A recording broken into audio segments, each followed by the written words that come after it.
Welcome into the Jordy Culotta Show. Wave your hand out there, baby! Shout out to the show. She puts the pinky into the nostril. Man, look at that. Healthy competition, there's nothing like it. Y'all grow up. The line's wrapped around the stadium. Different strengths. I just lost a tooth. It's going to be fun.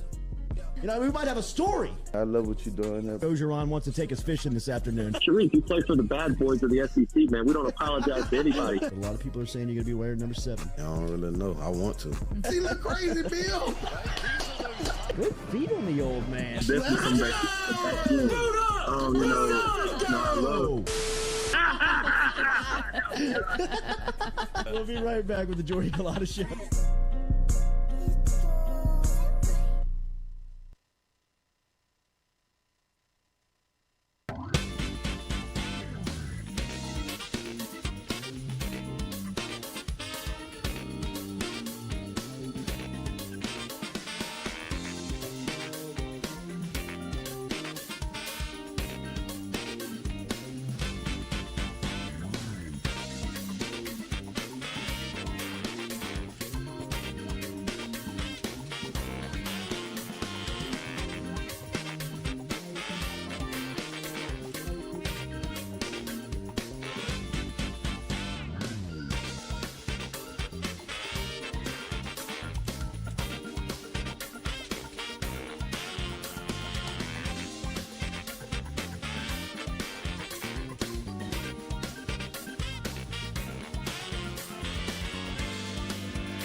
All right, welcome into a Thursday edition of the Jordy Culotta Show. As always, built by our friends over at RMB Builders, Rhett Bourgeois and the crew. And as always, our phone line is brought to you by Metropolitan Health Group.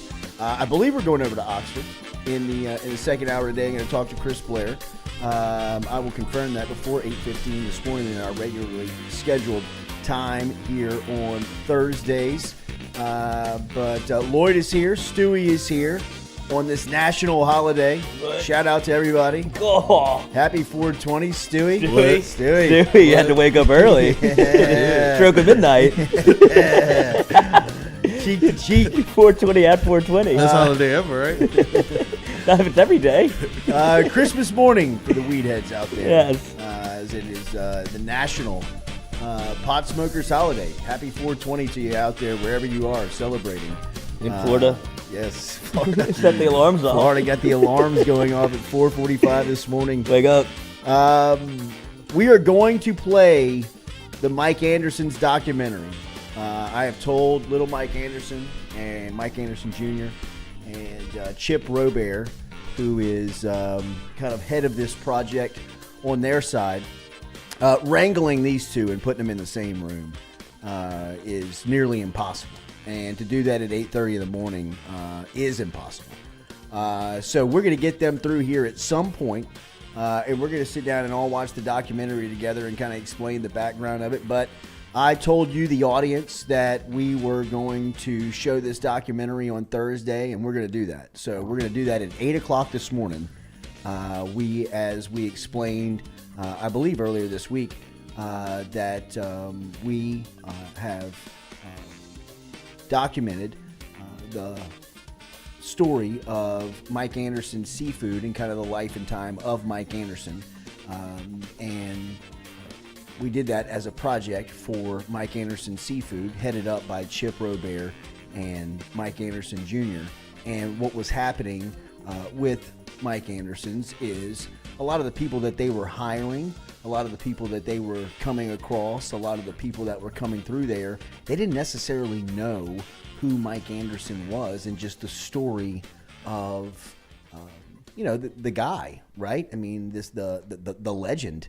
And they wanted to make sure while he's still here and, still moving around and around the restaurant that we were able to document some of that and tell the story of just how Mike Anderson's is about to turn 50 years old. I mean, in 2025, they will turn 50 years old, which in the restaurant business, I mean, that is a incredible accomplishment to last that long, just to be that continuous and be able to sustain so many years and the ups and downs of all that affects the restaurant business. But it's was a personal project, as we explained earlier this week, and growing up around the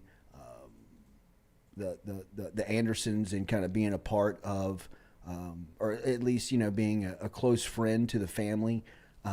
This was something that obviously was very close to what we were doing. So we had a great team, man. Jordy Johnston is phenomenal at what he does. He's kind of our creative director over here, and really has taught and been a guiding light for a lot of us. And Brian Dryden, who's a really talented dude behind the camera, was fantastic on this. And we had some really good help as far as editing went, with a guy by the name of Murray Rogers and his wife Claire, who pitched in on the project and really helped out from the editing standpoint, and really kind of tied the story together and was able to kind of keep it flowing.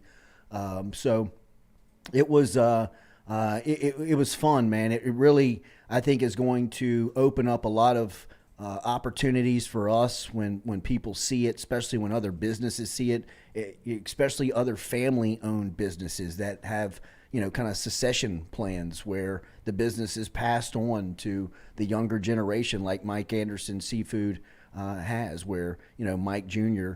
Runs the West Lee location, and Chip Robert, who is Big Mike's nephew, runs the Gonzales location. And they just announced that they're opening up a new location. They bought the old Sammy's in Prairieville, and Mike Anderson Seafood is going to that spot coming soon. They're refurbishing that place and kind of bringing it up to date, and they're going to have like just their seafood. They're also going to have a seafood deli out there, which is going to be cool, which I think our town misses. I think growing up, I used to always we used to go to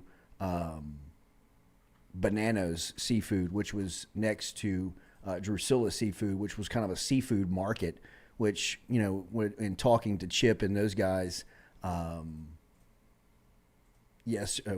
talking to those guys, it was kind of paramount to bring that back. So looking forward to it. Coming up today, we're going to talk a little bit about spring football. Like we said, we're going to have the Mike Anderson documentary coming up at 8 o'clock this morning, so stick around if you want to see that.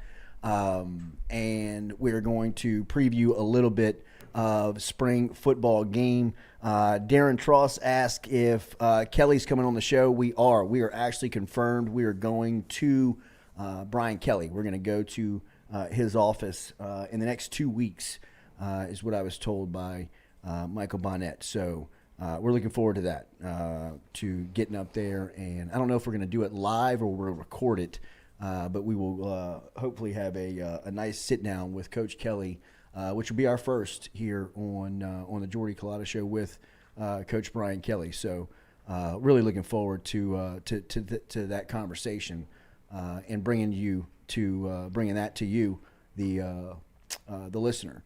But yesterday also got some news from Sports Illustrated. Man, this was painful for Pat Forty to have to type this out and tweet this out, that Kansas and LSU have completed their NCAA infraction hearings regarding that FBI investigation. And Forty tweeted out yesterday that has been finalized. The IARP, now defunct, has closed up shop now. That their last. They have heard the cases of LSU basketball in Kansas. That'll do it for this department, folks. We've heard enough. We've been in business for 10 months? Now we hadn't even scratched a year. And we're going to shut the doors on this brain trust IARP that we were all behind when we had to put together. What a scam. This whole thing has finally started to find a conclusion, and the frauds are the ones that are out in front. That was a tough tweet for 40 to tweet out yesterday, that Kansas and LSU are going to hear here in a matter of weeks, maybe months, that they're about to get possibly a slap on the wrist, Maybe if a not year. nothing at all. After all the stomping and crying and complaining that Pat Forty and his crew were doing over the corruption of college basketball. I love it, the corruption of college basketball, because they just started paying players in 2017 is when that first ever happened, Pat. And we know you believe that. And now what a dark day it's going to be when you find out that LSU basketball, and Will Wade for that matter, is going to get off nearly scot-free. And after seeing the cases of Arizona, Louisville, you should not expect anything from the IARP and the NCAA infraction committee that was put together to listen to the fallout of college basketball. This has been a sham since day one. Will Wade should have never been fired. LSU's not going to be penalized. We've for the most part been out in front of this story the entire time. The NCAA was using the basketball program as leverage, using the football program as leverage for LSU against the basketball program, threatening over the head of Scott Woodward in the athletic program in the university, Dr. William Tate, saying, if you do not do something with your basketball program, we are going to charge your football program to the extent of the law with what we have, which really was nothing. They were just kind of trying to scare LSU. I mean, the Beckham Cash thing looked terrible, but at the end of the day, all the money was given back, and it was given to guys going out. I mean, it wasn't, it was a lot. It looked a lot worse than it really would have been if the NCAA had to rule on it. But they always wanted Wade. Make no mistake about it. This was about one guy. This wasn't about one program. The Dick Vitale rants and the Tim Brandos of the world getting on the platforms and stomping their fist about Will. It was all about Will Wade, right? I mean, Tim Brando was pushing Dale Brown's message. Dick Vitale was pushing Calipari and Krzyzewski and all of the old schools along with Dale Brown's message as well on Wade. But that's what that ultimately was about. And once Wade was got, you really started to see the steam and the momentum slow down around the program, LSU basketball. There was never really any desire to get LSU basketball. JS, this whining's getting old. I'm not whining, man. I'm giving you the situation, the news. Not whining. What's done is done. I mean, this stuff is being brought back up in the news cycle, and this is the story that's having to be exploited now that all of these writers and stories behind the basketball programs, it wasn't just LSU. So don't expect anything on LSU. Don't expect anything for the fact that Kansas is sitting alongside LSU should make everybody feel great. They're not going to do anything to Kansas. Yeah, what's the worst that they did to Bill Self, a 5-game suspension? Yeah, and I think that was self-imposed. Yes. Right. And then Rick Pitino got nothing. Now he's the head coach at St. John's. Right. And they're Will maybe Wade's the back. mecca of college basketball. Chris Mack, no punishment. And Sean Miller just got another job at Xavier. So yeah, $5,000 fine fine. for Louisville. It's a joke. All right, so LSU football back on the field. Spring football game coming up this week. What are we looking for? Stewie's going to be there. Noah's going to be there, and we're going to have Jack there as far as representing us, getting some content down there. Is this going to be like a big event? This is not going to be a big event like last year was. No, I don't think Last year was more of kind of a celebration of Brian Kelly. celebrating kind of the new coach. Pulled some Celebrating strings kinda to get like- the yeah, right, Burrow and Chase, and everybody was back. Clyde. There was a big push to kind of put people in the stands. This year, I don't feel that. Right, No. this is not. This is not the objective here. They- The objective is kind of like run the clock, Yeah. get them in, get them out. They just posted No tickets. They just posted the spring game like yesterday. Right. Last year, this thing was Bumping out for a month. So this is coming up on Saturday, right? Yeah. Yeah. What time's it start? 1. 1 o'clock. Doors up, gates open at 12. You want to SEC get in there. Network. Plus, We're plussing it this time. We're plussing no it. SEC network. and That's good news for LSU. yeah. So what's that? Keep it regional? But what LSU will get from this is in about 2 weeks when they run out of programming, Yeah, they'll just throw they'll just that start up there. replaying everybody's spring games. So this stuff will get out, right? Yeah. And then Right. People will have access to this. Somebody's gonna be able to watch. All right, what are the names? Give me some names that we're watching here. Obviously, everybody looking at the quarterbacks. The quarterbacks will not be live.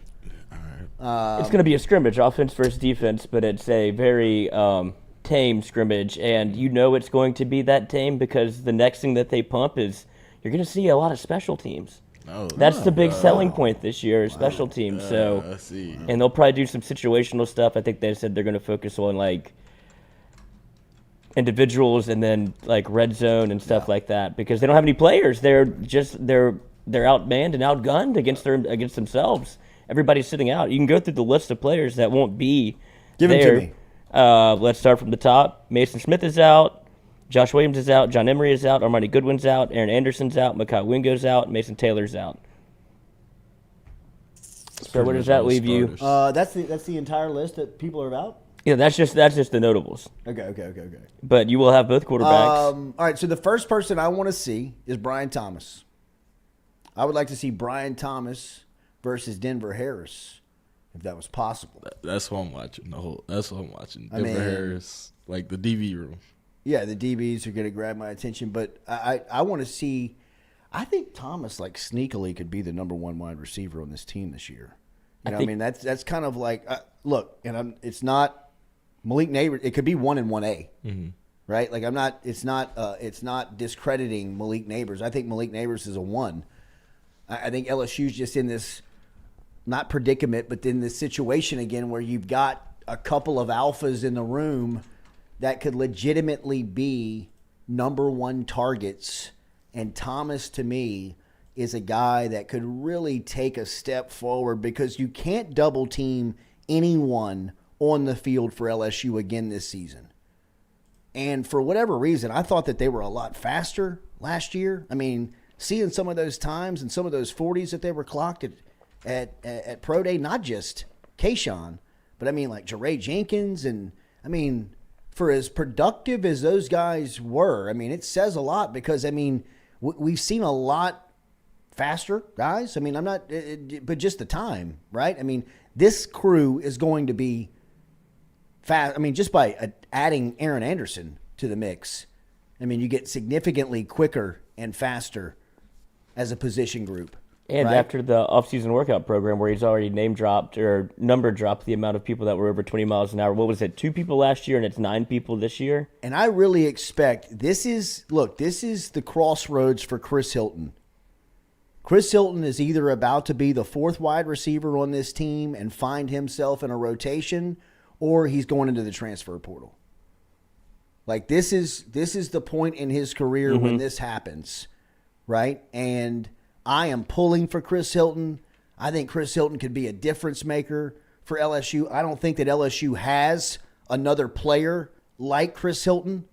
And I believe if he can stay healthy and he can crack the lineup, he can be someone that could, that we're not really talking about, that could come out of nowhere and be a player that takes this offense to a next level where we're worried about Jaden Daniels at this level. Not worried, but the concern around Daniels is being able to push the ball down the field. Even Kelly speaking to the podcast that we were speaking about. Bussin' with the Boys. The Bussin' with the Boys. Well, thank you.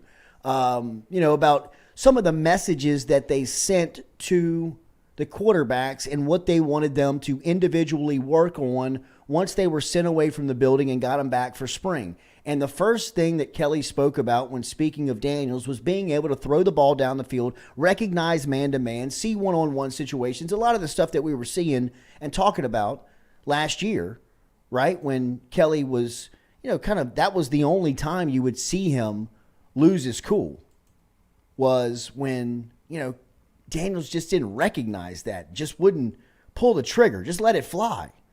So if he's taken that step, and like I said, LSU is going to get a lot of one-on-ones. It's going to be tough to double anybody at LSU. And if there was anybody that you would double, it would be Hilton, because he could just knock the top off of you really quick. I mean, he is world-class fast.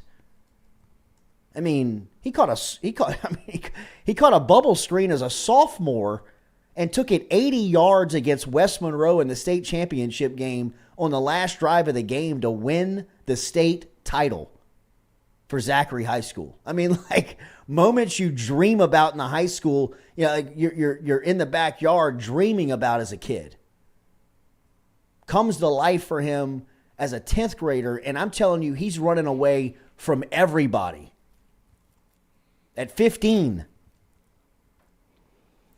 And he's just gotten stronger and faster. He's got to stay healthy. That's the thing. He's got to stay on the field. I mean, he would have been a player in the mix if he had stayed healthy up to this point. But here's his time. And when you talk about that wide receiver room, I think they have a chance to be supremely deep. Like, I mean, if Chris Hilton is that dude and does stay healthy, you hadn't even talked about Shelton Sampson. You hadn't even talked about Jaylen Brown. You hadn't even talked about our guy from Texas, Kyle Parker, who looks like the Terminator. I mean, like, he looks ready to play now. On top of Aaron Anderson, Brian Thomas, and Malik Neighbors, the quarterback better be able to push the ball down the field for LSU this year. And I think they understand that. I mean, obviously, that was Kelly's message to Jaden Daniels. And Nussmeier's, he's looking 25 yards down the field, or it's, he's throwing it in the grass. But they have some game-breaking talent at wide receiver if, it kind of all works out. You gotta, football, you gotta catch some breaks. You gotta get lucky. You got to stay healthy to a degree. You can't get a position room eaten up, kind of like what's happening to LSU baseball and the pitchers, right? I mean, at one point that was a strong suit of LSU. Now they're fishing for arms. I mean, for as talented as you could be, as wide receivers are, they still got to stay healthy.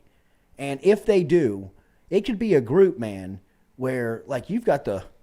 And I'm not saying that they will, but you've got the luxury of possibly like redshirting 2 of these 5 stars. I'm sure they didn't tell him that in recruiting, but I mean, you might get to a point where you're like, and you got 4 pros in front of you. Which is kind of like what LSU has always been, right? Yeah. Well, that's what's been shocking, right? Is that no matter the offensive output, like if you throw 2019 out the window, LSU has always had studs on the outside for reasons that we don't even know why. Like you had Odell and Jarvis under less. The list goes on of the amount of NFL wide receivers LSU's had not because of the pass game. It's just the amount of talent in Louisiana that they want to come to LSU, and they feel like, I'd imagine at some point, that they're the one that can fix it. But with Denbrock, he was interviewed earlier, and he said part of it's on him last year. He was like, we weren't comfortable, and he's like, it's a lot easier to call a hitch route that can be completed, or he can take off and run, as opposed to calling like shot plays. And he said it's something that we've been drilling in spring over and over and over again, and it's a mindset. It's something that they have to drill into Jaden Daniels, just like any other part of practice or any other part of like footwork or anything like that. It's okay to let it rip deep, because their pass plays downfield of 25 yards or more last year was abysmal. And I think he ranked, I don't know where he ranked in the SEC, but I was just looking at the yards per attempt. It was 6.9 yards per attempt in the SEC play. I ain't going to get it done. And it just because of the weapons you have. I mean, that can't happen. I mean, like that's that's not playing best for LSU. Like, that's not utilizing one of the best rooms in the building, right? I mean, like, get these guys the ball. And in one-on-one situations, you know, it throw it up. Throw it up to Brian Thomas. Just throw the ball to the deepest part of the field if Chris Hilton is running one-on-one and let him track it down. I mean, we hadn't even talked about a guy like Landon Ibieta. You know, I mean, this is the same type of situation that Chris Hilton is in for Ibieta. I mean, another one that I'm pulling for. I hope he makes it. Watching him play in high school, he was so explosive. He was so fun to watch. But, you know, at what point do you say, man, there's only one football, right? I mean, I think that's what, you know, Jack Besh did. I mean, I think he was kind of looking around and was like, man, I can play here, but, I mean, I'm losing a lot of touches. Mm-hmm. I'm losing a lot of grabs. I'm losing a lot of reps. And, you know, I mean, I hear the school of thought where you stay and fight it out, but you also kind of got to get realistic and say, hey, man, I mean, you got three of the same players in the room. You know, no disrespect to them, but I mean, you know, that two of the three are probably going to have to leave. And why? Because the other five are pros. You know, I mean, Kyron Lacey's in that room. I mean, Gregory Clayton's name comes up as a specialist. He's a wide receiver. Kai Prian's, he's a signee. I mean, there's some talk around him. They're in love with Kyle Parker up there, right? And, I mean, Jaylen Brown and Shelton Sampson are 2 5-stars. It's as NFL ready of a room as you'll find in the conference. I'm telling you, I mean, the LSU wide receiver room is as talented, it feels, at this point in the year as it has been in the last decade. I mean, you know, think about that. That's big words, but I mean, you can't double you can't double anybody. Well, you think you can double Aaron Anderson? Well, then you just throw it up to Brian Thomas. Well, I think that's you double Brian Thomas, you throw it to Malik Neighbors. You know, I mean, it's just pick your poison, man. This room is it's the strength of the team right now, and they're strong in a lot of spots. And I was going to say, you can't really run man coverage, which is why you saw Jaden Daniels take off so many times last year. Because if they're running one-on-one with these cats down the field, you have your back turned, he has a propensity to take off. He's probably the best running quarterback in the country at this point, right? I feel like that's fair to say. So there's a reason you see him take off on some of these plays, because there's a model of consistency that I think BK has drilled into these guys in Denbrock, where it's obviously there's an emphasis on don't turn the ball over, because you only had 3 picks last year. So I think that part of the game is going to be what's hard to measure, is when to take your shots and when to be like, all right, if it's 3rd and 6 and you want 12 or do you want 8? Because that's what he's going to have to decide, is how many times he's going to tuck and run again. It's probably the strongest part of his game, and it's why he played, because he keeps the chains moving. So there's a give and take there, and it's hard to argue with the results you got last year with his ability to run. And so you would hope that you see a little bit more of him stick in the pocket and get it to the other athletes on the field, but he might be one of your best athletes on the field. The ball's in his hands every play. Yeah, but no, I mean, I hear that, and I'm with that style of offense. I'm not a naysayer to that offense, but I think the most effective style of offense in football is pushing the ball down the field when you've got athletes like this playing one-on-one. No doubt. Right? Like, if you've got 1 or 2 of these guys and you can take them out of the game by, like, bracket covering them or doubling them up or, you know, just playing to that side of the field and taking them out, then okay. You know, I mean, I get it. But when you got 6 of them, and you got 5 of them, I mean, you hadn't even talked about the running backs yet. Right? I mean, like, you'd imagine that one of these guys is going to be some type of player that you can use within sets and looks and schemes and passing situations, and it becomes very, very explosive, very, very quick.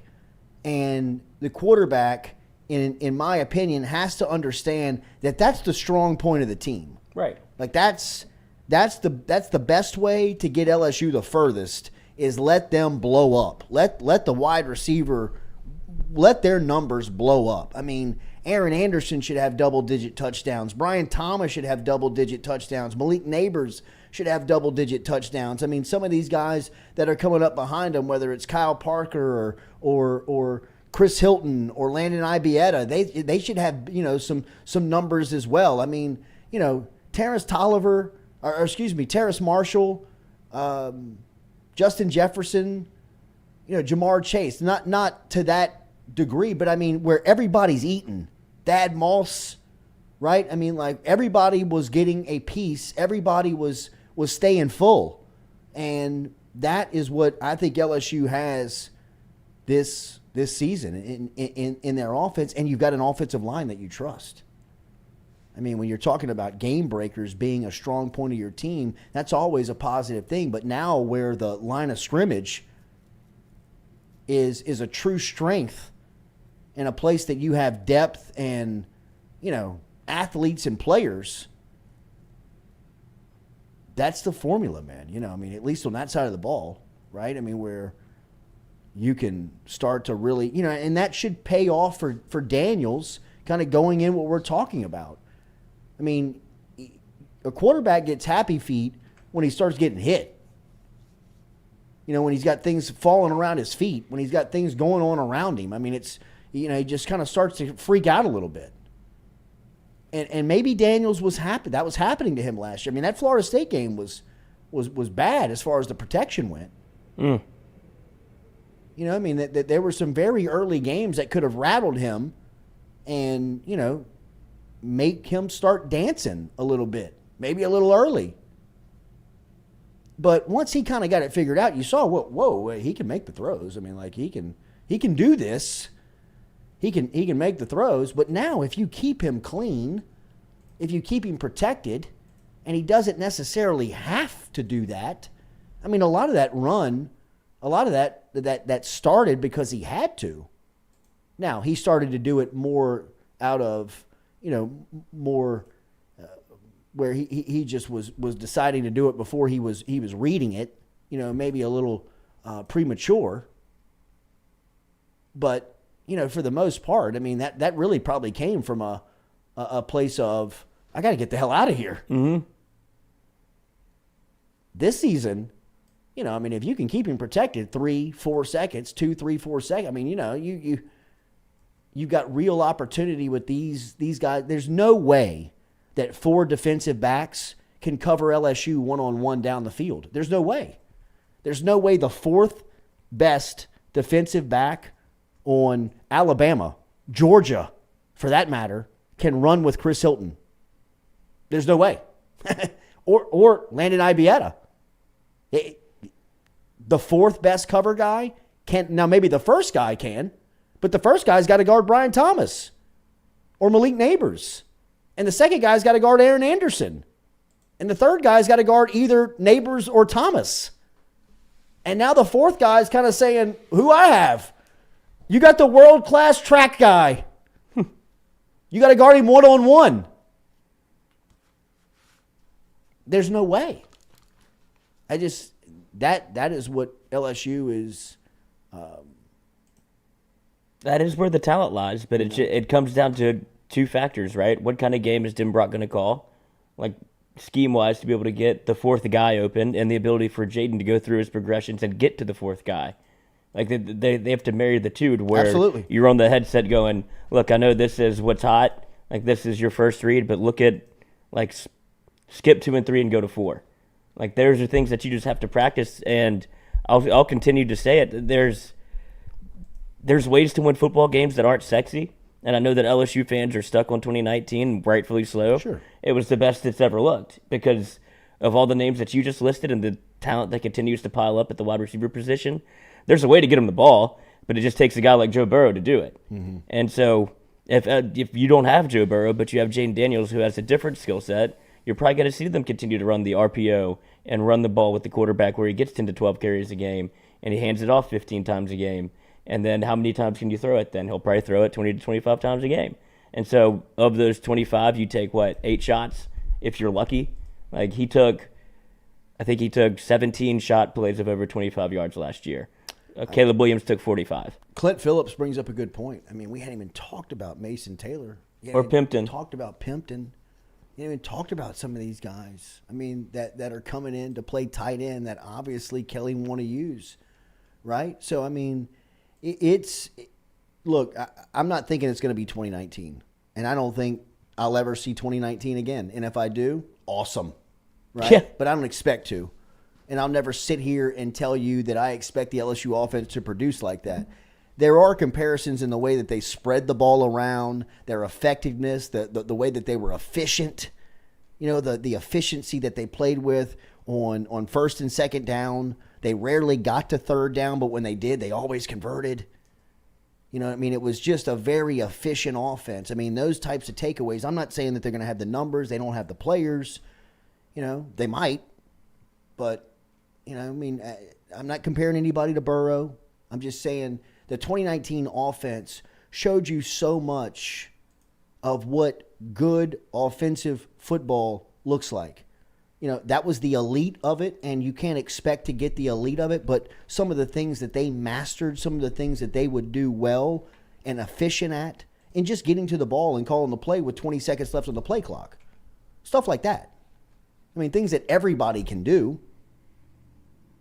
right? And one thing that the 2019 offense did that every single offense in the world can do, no matter your age group, is everybody knew where they were supposed to be. You rarely ever saw somebody or two guys in the same place or somebody screening somebody where they shouldn't do it or somebody, running the wrong route. You rarely saw that. When he did, they got kicked out the game. Absolutely. John Emery. I mean, that was that 2019 offseason that we always heard about where everybody was just kind of living together. Burrow and Patrick Queen and that whole crew was running the workouts without any coaches. And it was becoming muscle memory to them, right? I mean, you can do it if you want to. It takes getting up early in a 100-degree humid southern morning and getting out there and just doing it, but you can do it if you want to. I mean, I think this group will be prepared. I think this group will be efficient. I think this group will take advantage of their strengths. I think there's obviously an emphasis on the quarterback to understand that. Brian Kelly is speaking to the public about that. If he's speaking to the public about it, you got to imagine in private, he is being very forthright about it. If he's telling Taylor Lewan that he told Jaden Daniels he better work on throwing the ball down the field and recognizing one-on-ones, then it's telling me that his offense is putting an emphasis on pushing the ball down the field, of taking advantage of these athletes, of taking advantage of these potential. I mean, you got potential 3 first-round picks at wide receiver, potentially. I mean, I think that the NFL scouts are already in love with Brian Thomas's physique. There's probably a couple of teams that would take him today. Yeah. In the first round if he just walked up onto the podium. Just by the way he looks and the way that he plays. And I think potentially, Aaron Anderson and Malik Neighbors could be. I mean, they could definitely play themselves into number 1 picks. And then you got a couple of guys on the bench in Parker, Sampson, and Brown that I would bet for sure that one of them will be a first rounder. So, I mean, it's a great room. It's a great room, and I think that's the strength of it, and I think that's where you got to play through, especially if your offensive line is good. If you trust your offensive line, put your quarterback 3-5 yards behind that offensive line, give him a check at the line of scrimmage to look for something or have some type of key qualifier that everybody can recognize, where everybody's on the same page, put people in the open space, put these guys in space, put them in one-on-one situations, and put points up. Make people keep up with you. Right? I mean, LSU had the reputation for so many years, even when they were dominant, that, they would just smother you. right? They would just beat you at defense, and they would beat you 21-17, 17-13, 13-10, 3-0. 9-6. You know, I mean, 6-3. I mean, whatever it might be, but they would win the game. They would just do it in such a unattractive fashion. Mm-hmm. You know, I mean, this team could put a ton of points on the board, and they might have to. You know, I mean, the offense might have to give the defense a minute to catch on. I mean, you're breaking in a lot of new faces. I mean, Harold Perkins can only be so good, right? I mean, you're going to have to make sure these defensive line catch on and that they can play at a high level. Some of these DBs that have come over here, I mean, Denver Harris was a midseason All-American. He didn't finish the year out in the SEC. The next time he plays a full year in college football will be his first. So, I mean, you know, you got questions on the defense with new faces.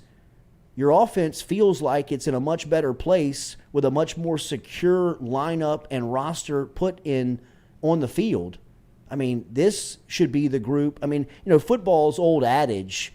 You know, you talk to coaches, you talk to players. If you've played the game, if you've been around it, it's usually the defense is a little bit more advanced than the offense at the start, right? Because the offense is putting stuff in, you're putting formations in, there's all these types of checks, and, you know, there's things that people are learning. So the defense is usually a little bit more advanced than the offense in the first couple of weeks. That can't be the case for LSU.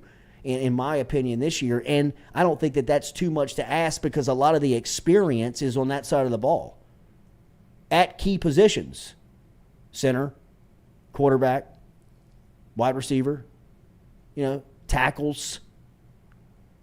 I mean, some of the key spots on your field are returning, which is huge as far as the confidence goes.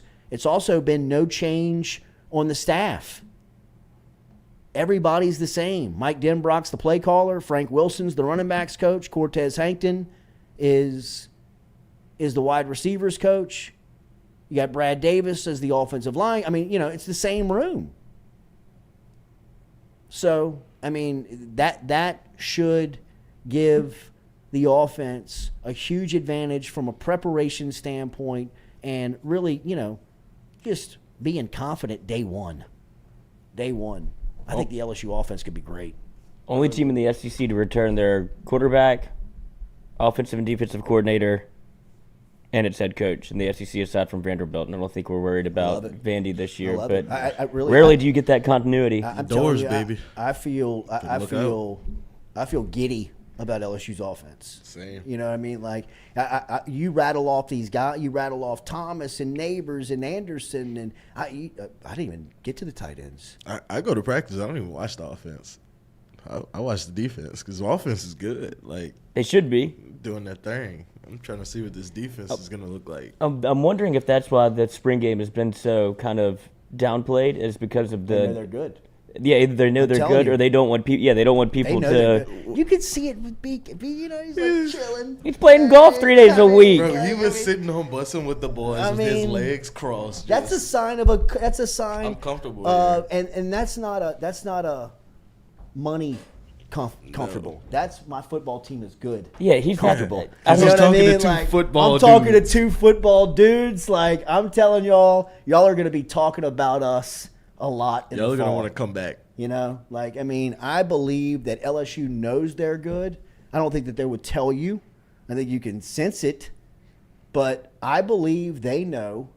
They also aren't done in the transfer portal. I think they might scoop up 1 or 2 here over the next week. And they can't get anybody from the SEC, right? You can't transfer within the conference in the second part of the portal. I kind of like that rule. I did too. I kind of like that rule. I kind of like that. So no Bear Alexander. That's what you're telling me. No Bear Alexander, which is, you know, man. Could have had 2 Bears on Golly, campus. I hope he doesn't go to Texas. I think he's going to go to Texas. Why Texas? He's there. He's from there. Oh, I can't believe he's leaving Georgia. I know. Like, you were a stud in the Natty. Bro, like, you're a guy on a team that got, like the full number of dudes. 1 pick. Like, I mean. Well, I mean, I think you know why he's leaving. UGA, you got a match. And they're probably like, we got another Bear. I can't imagine that Georgia's losing anybody to NIL now. If Kirby Smart says, we want him, There's no way they can lose him. That's what I'm saying. He probably was like, it got to a point where he goes, we got another Bear. Like, it's Georgia. They probably have another 5-star waiting in the wings that's like not causing problems or I don't being. think you could get that. I hear you, but when you I know, got I'm just saying that you would- proven Bear. Well, You know one what I game mean? sample size. Yeah, but dude. I saw it too. I mean, we all saw that the kid, he same looked like game. Glenn Dorsey. everybody was like, "What the fuck is he He looked been?" like, I mean, like he was shucking people and like killing people. I mean, like he looked like a young 72, bro. I'm I mean, walking- like he had a shade of Glenn Dorsey on him. I'm gonna walk the guard into the I quarterback. mean, just he was a really good football player. He was somebody that I would not expect Georgia to lose. It was like Ricky Jean-Francois in the SEC was. championship or the Natty. We're like, where has he been? It's like, well, he's been suspended all year, but he's here now. has some things going Yeah, on. but when he It was- plays, it he's was- good. It was Dorsey the mid part of his sophomore year. People forget in 06. Before Auburn. In 06. No, that was 07. 07, right. His junior year. But 06, his sophomore year. Did Dorsey stay until his senior year? He left as a junior. I would imagine so. No, he Now left that as- I'm thinking no, he about left it, he yeah, left as a yeah. junior. He would come back for it. Yeah, he left as a junior. His sophomore season, he was, I mean, there was a stretch where he was almost like Fournette type. Just Yo, unstoppable. Like oh where my you God. couldn't stop. Oh, he putt? would wreck the game. Like, You know, like please he would stop. wreck the game. Like he was like he was a game wrecker. That's why, like, if you get somebody like a Mason Smith, Yeah. that can wreck the game, it doesn't matter how good you are. You know what I mean? Like that Bear kind of feels like that. Especially in the middle of the defense. That's Right. that's the toughest spot to like get beat at, because there ain't no help there. All right, hour 2, we're going to be back with you. We're going to set this thing up. Katie is here. We're going to get her on set, and at 8 o'clock, we're going to play the documentary, the Mike Anderson's documentary. Oh, we have popcorn. So be We do? back. I thought I smelled popcorn yesterday. No, Yeah. we do have popcorn. Get your popcorn ready. All right, we'll be back. We'll be back right after this brought on it the for Jordy the Culotta premiere. Show. Brought to you by Katie's Restaurant. Was over at Katie's yesterday. It was also with my guy Scott Craig. I believe he says I called him Scott Clark yesterday, which is just a total seems slip par for up. the course. Man, my bad, dude. Total asshole move. Scotty. But Scott Craig and the crew, man, over at Katie's took care of us yesterday. Had a meeting over there, fantastic meeting down in the city in New Orleans, and went to Katie's. I was meeting someone. It was their first time that they had ever been to Katie's. They loved the place. Whoa. Katie's in Mid-City. It's here. Katie'sInMidCity.com. Katie'sInMidCity.com. 420's hitting him hard, We got the Coach. char grilled oyster. We got some salads. We got some appetizers. We got the whole thing. Go check it out. Mozzarella sticks, Katie'sInMidCity.com. pizza, Katie'sInMidCity.com. Katie Orange is here. slices, Happy 420. We'll be back with you. More of the Jordy Culotta. greens, beans.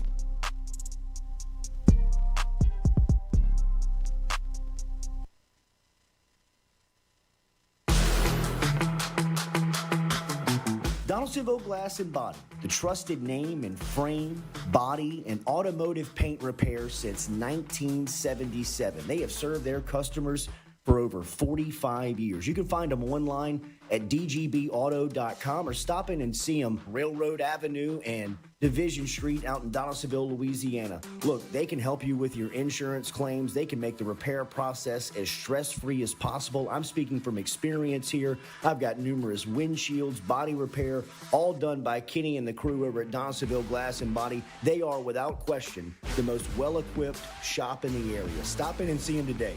Shop them online, dgbauto.com, or stop in and see the crew over in Division Street in Donaldsonville, Louisiana. Donaldsonville Glass and Body.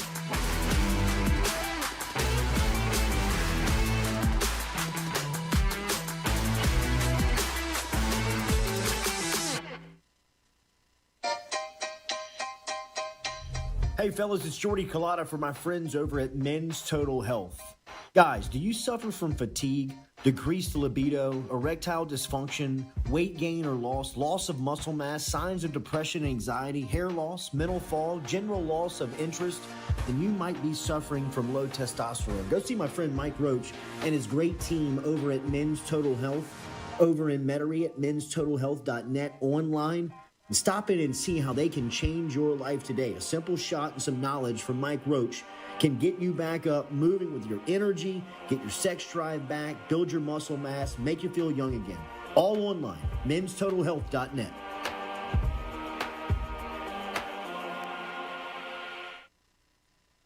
Red Stick Sports, a local staple in Baton Rouge to all sports fans, was founded back in 1981 and has remained a family business for over 40 years. Today, they still have the great selection on the floor, but they're also a leader in custom apparel for businesses, sports teams, and other groups. Take it from us, everybody over here at FM Digital Media. They help us out with all of our apparel. Let them help you out today. Go ask for Cody over at Red Stick Sports. Check him out online at redsticksports.biz. The Jordy Culotta Show is brought to you by A-Bears Lawn Maintenance. Commercial or residential, A-Bears Lawn Maintenance is ready to work. A-Bears can tackle all your homeowners association requirements. Call Blake at 225-485-8022. A-Bears Lawn Maintenance.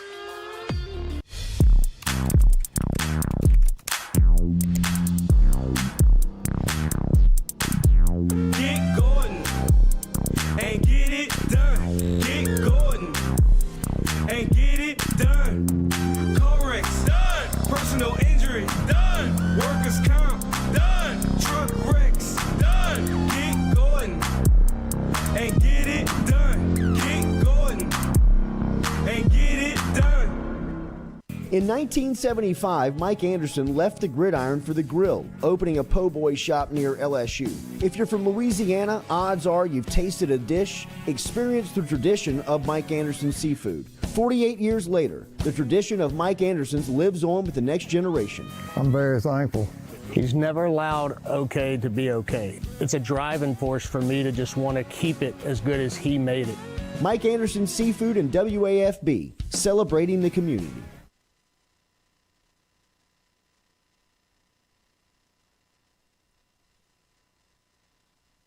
Hey Baton Rouge, when traveling through Natchez, Mississippi, whether you need to fill up your vehicle or your belly, stop by Go-Mart and On The Go Deli. Go-Mart has clean restrooms, community coffee, an awesome beer cave, and a great selection of anything you might need on your trip. So stop by Go-Mart at 4 Sergeant Prentice Drive as you're entering Natchez on the left, and visit Tom and Wright Granning and their awesome team at Go-Mart. Are you looking for sound financial advice? Then get in touch with Daniel Newman of Edward Jones. You can call him today at 225-261-8262 or email him daniel.newman@edwardjones.com. If you're planning for retirement, saving for college for children or grandchildren, or just looking for sound investment opportunities, get in touch with Daniel today, 225-261-8262, located on Magnolia Square Drive in Central. Daniel Newman of Edward Jones.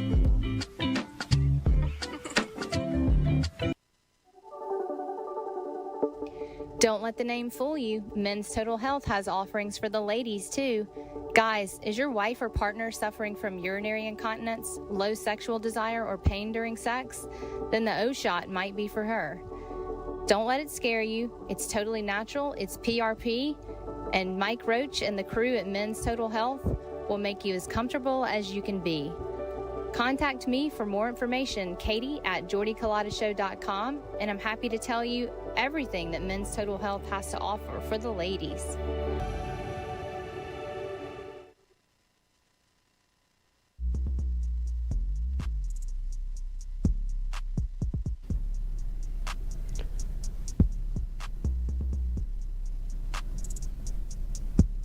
Fourier Insurance Agency, established in 1946, locally can help you with any of your home, auto, commercial, contractors, life and health insurance today. Give them a call, 225-383-0682, or log online to FourierAgency.com.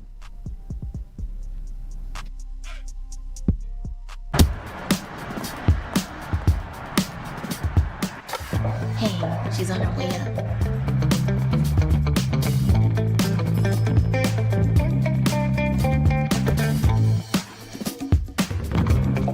Hey, G, I got you something. Hey, Coach. What do you think? Is this too much? If you look good, you play good. All right, then. Let's get it done.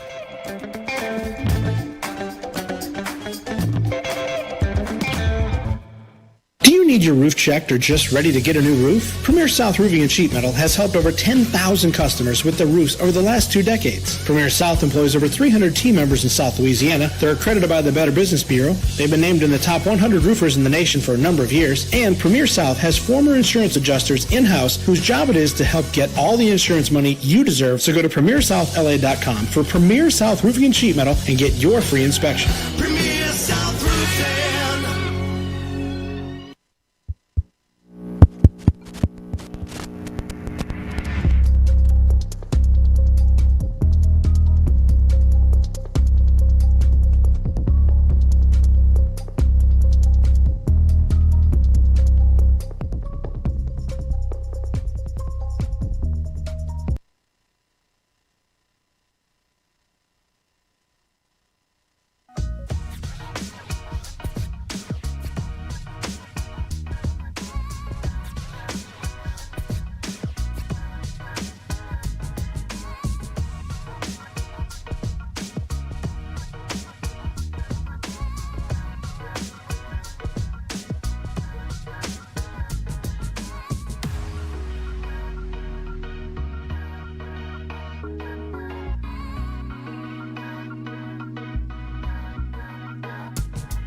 All right, welcome back here to the Jordy Culotta Show, as always, powered and built by our friend over at RMB Builders, Rhett Bourgeois and the crew. Katie is here, trying to buck the rotation, but we put her back. Boy, you just in the chair already. Chivalry Yes, is but you need not. to tell him to get the hell out of Yeah, here. chivalry is not dead. I get up every time. You do. Quit sitting there. You're It's a sweet. passive-aggressive move that I'm over.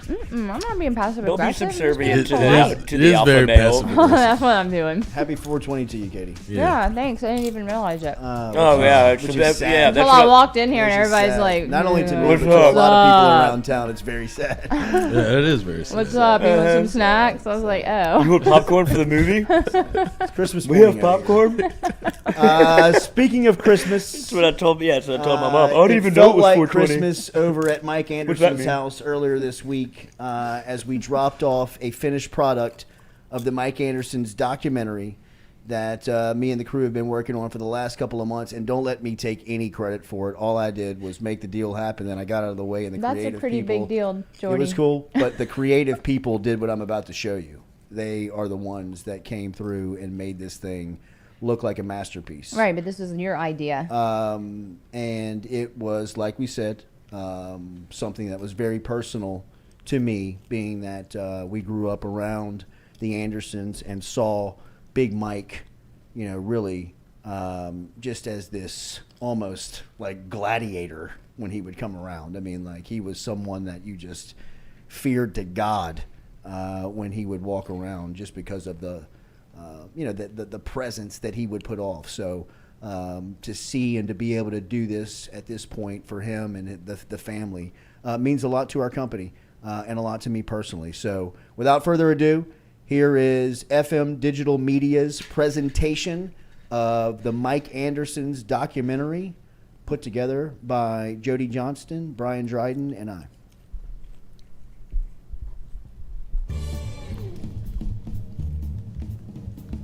All the stories I have about Mike are interesting, fun, and true.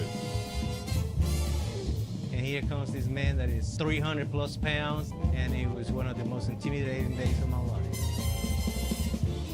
He was an animal. He was just, he was just a perfectionist. Nothing was ever good enough.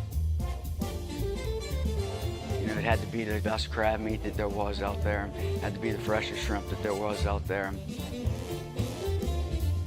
Well, and that's the whole deal, You want to be the best you can be, and I want to be a winner at everything I do. I just say we specialize in South Louisiana seafood. Cook it about every way you can think of it. If you're from South Louisiana or had the privilege of traveling through, I'd say you've tasted a dish, heard his name, felt the ambiance, experienced the tradition. Let me introduce you to the legend behind all of it.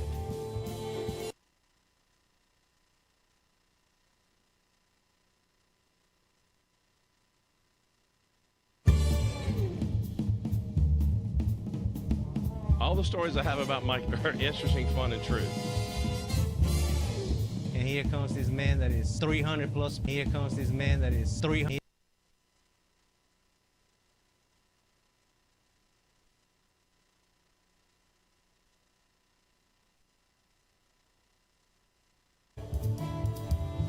If you're from South Louisiana or had the privilege of traveling through, I'd say you've tasted a dish, heard his name, felt the ambiance, experienced the tradition. Let me introduce you to the legend behind all of it.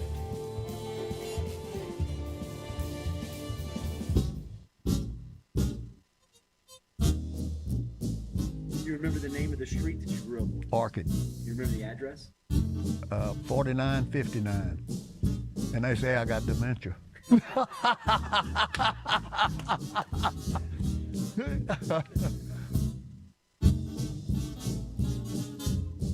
My parents had tickets to all the games. We went to all the football games, most all the basketball games when Maravich was around, you know. Well, I grew up on basic Baton Rouge cooking. My mother was a good cook from Alabama. But fried chicken every Sunday. And then my dad would fish and we'd have fried fish and stuff like that. My sister and me, we all had to come to the table when it was ready, and we'd all sit down as a family and eat.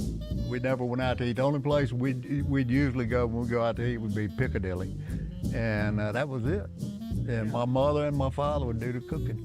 I think that might have helped a lot me, because I hung around them watching them from time to time what they were doing. From his South Downs neighborhood, he and lifelong friends made a pact very early.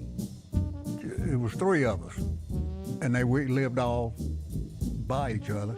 And Buddy Shirley and Tommy Rouse and me, and Buddy Shirley was the tallest and the best basketball player. So we made a deal one day when we were in a junior high or something that he was going to go to LSU on basketball scholarship. Tommy Rouse was going on track, and I was going to go on football. Sure enough, it happened. You know, and that's what I was born to do, was play football for LSU, I believe. And while at LSU, Anderson was a force. An all-Southeastern Conference selection in 1968 as a sophomore. Anderson shined brighter in 1970, where the hard-hitting linebacker was a unanimous All-American selection as the Tigers secured their first SEC title since 1961. Mike spent 1971's NFL training camp with the Pittsburgh Steelers, but he couldn't pass the physical. They told me I was going to go a different deal, and I went in a higher camp because they'd already checked all my injuries, and I couldn't go. My knees and hips and everything else. After 4 years in college at LSU, his knees were shot. So now what? Mike gets in his car, packs all his stuff, puts in his car, drives from Pittsburgh, wherever they're at, all the way back to his friend Buddy Shirley's house. Buddy tells the story. He goes, I'm in bed one night about 11:30. Got a knock on the door. It's Mike with his bags. He goes, Mike, what are you doing here? You're supposed to be in training camp. So they let me go. So he slept on Buddy's couch that night. I had no clue what I was going to do. I had a facility in Gonzales, and we didn't have any health club, so he and I started talking about opening up a health club. And it intrigued him, and I thought he'd be the perfect person, and he was. Then he just decided he wanted to start selling concrete. So he started getting involved in the concrete business for several years. And then while in the concrete business was when he decided he wanted to think about opening up a restaurant.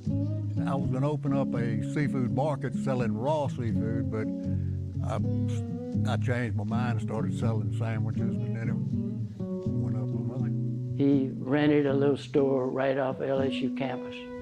And it just so happened it was prior to football season. And he decided that probably there would be an opportunity to sell some po' boys and some gumbo. Well, I saw that place had been sitting there for years vacant. I drove by it a lot going to school and all, you know. And so I went and looked at it and got it leased. My first memory of the old restaurant was the one on Highline at the gates of LSU. was dodging holes in the floors when I was a kid because it was such an old building.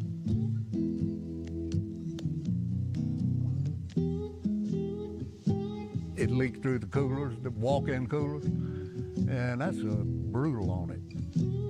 Bringing up some stuff I can't hardly remember, but I don't want to remember some. Because of lack of advertising and the lack of notoriety, toward the end of the night, you know, he had a lot of po' boys that were left over. He just got out on the street and started giving po' boys away. Well, that was probably the best advertisement he could do because that started people talking. And then the next weekend when he had a game, he decided he's gonna go ahead and make some gumbo. So his mother-in-law and his sister-in-law and all of them got together and made a gumbo for him. And within a few hours, he sold all the gumbo out. So that started the Mike Anderson seafood business. It's surprising that people even went there to eat, you know, but because the food was so good and because the standards were so high and because it was even consistent back then, that's where the reputation started. Mike took the winning mentality that excelled him on the gridiron into his restaurant. And just as he stood out on the field, his food started to become something everyone had to taste. Mike Anderson's was one of the busiest restaurants in Baton Rouge back in 1988. I got an opportunity to work there, and I jumped on it.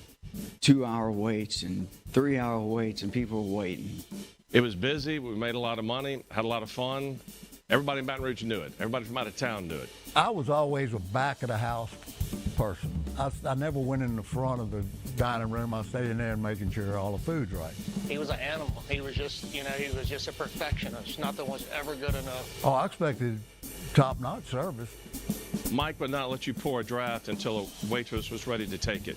When it started melting down the sides, he wouldn't have that. You have the sweaty beer. He called it rodeo cold. I probably wasted 20 orders of onion rings trying to get them right.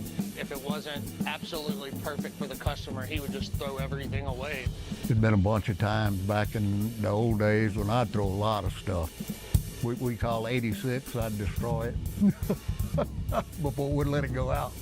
Well, it's cold, they burn it up or something like that, you know, and just get aggravated and just chunk it. He would order food. I would take a note back to the kitchen. They would cook that food, and he'd taste it. And it was either thumbs up or thumbs down. Didn't matter if it was 5 sheet pans full of food. And he told you about what was wrong the entire time he was throwing it away. Back then, there was no management philosophy, so he either did your job or you lost your job. Another night, Mike decided the fry line was not doing what he needed to do. The guy literally fired the whole kitchen. You, and you. All 5 of y'all hit the door. Shut the kitchen down. He goes, I'll sell it myself before I let it go out like this. At that point in time, he pulled 2 kitchen managers back and 3 guys did the work of 5. I was here that night he did that. Like, I was scared to death, because I was probably 16, 17. I knew what was going on. We were on a 2-hour wait, and he fired the whole kitchen. And I'm like, Dad. He goes, our customers get the best service, period. I don't need them. If they don't want to listen to how I want things, they're not working here. I was like, okay. Food went out smooth. Everybody was happy. Customers couldn't tell anything was happening. Mike just left. That's what Mike would do. He would leave. Wouldn't say anything. He'd walk out the back door.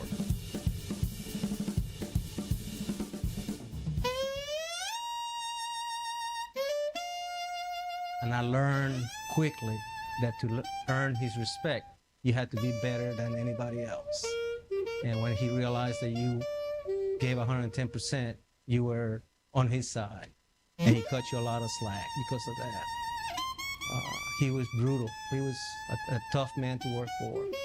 But if you understood what he wanted and you delivered that, you have no problems.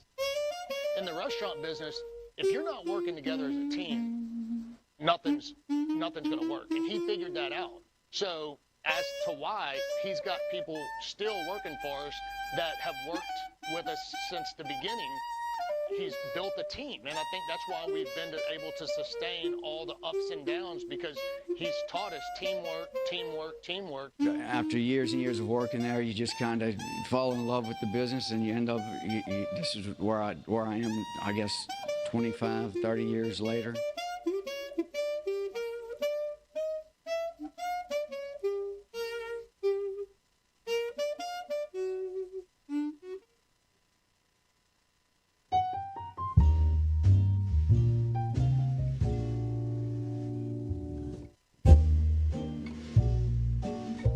established the brand by hard work. You know, nothing was ever good enough.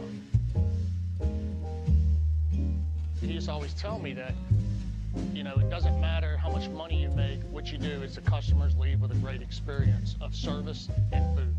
And that was what built the brand, I think. He was just adamant on having the best. He brought out a winner in me that I didn't know that I had in me. I want it to be like that, so that's how I run the restaurant now. You know, nothing's ever good enough, and I want to try to keep our customers where they're always getting the best experience as they can. But that is exactly why Mike Anderson's is here. You know, being open in 75, that's almost 50 years. That's the reason why I should be here another 50 years, because I've seen the recipes, I've watched them cook, and the consistency of the product from when I got there in 1988 to today, and I still eat there all the time, is still there. The dishes taste exactly the same. There hasn't been any compromise on the integrity of the food. I feel good now that our business is back better than it's probably been in 30 years. But I feel like I'm doing something right, and I feel like he'd be proud. Man, he still tells me he's proud of what I'm doing, you know, but it's not going to be good enough for me because I want to be as good as him. He says it a lot, and to this day he says it. How many compliments he hears about this place. That he's proud of me.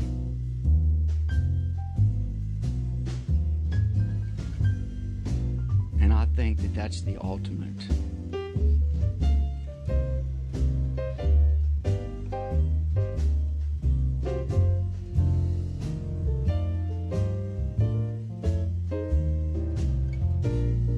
Mike embodies South Louisiana. From his South Downs neighborhood, he was a standout at Lee High School, an All-American at LSU, and he will see his restaurant turn 50 in a few years right there on Lee Drive. A Baton Rouge kid from Orchid Avenue who has built a reputation, tradition, and an empire, all within 3 square miles.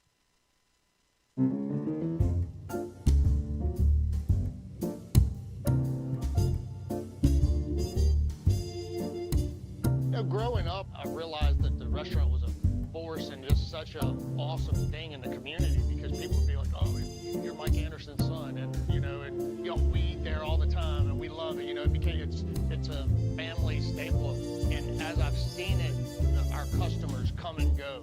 I see this, you know, customers that were kids that are now bringing their kids in to eat.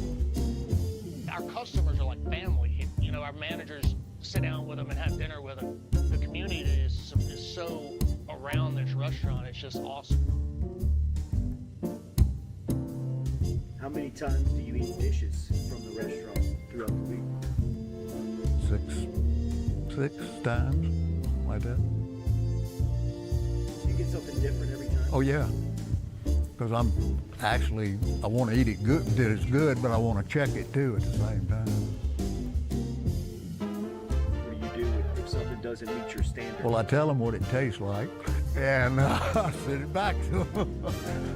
And say, y'all taste it and go work on it. But we don't have those problems anymore.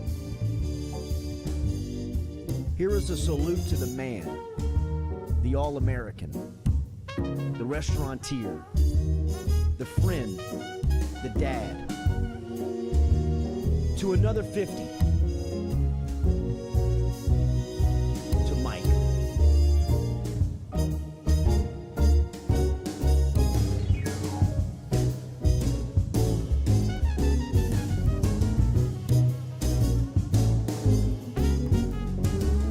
Salute, big fella.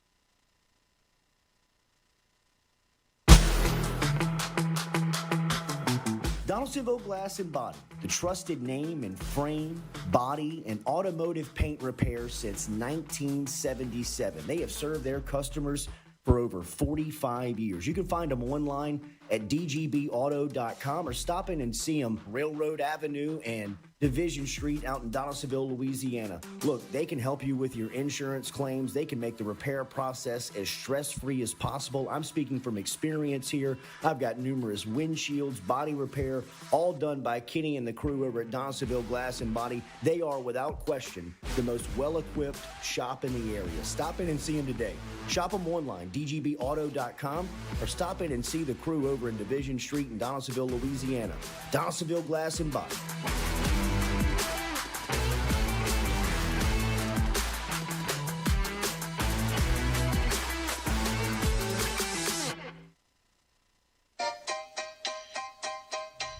Hey fellas, it's Jordy Culotta for my friends over at Men's Total Health.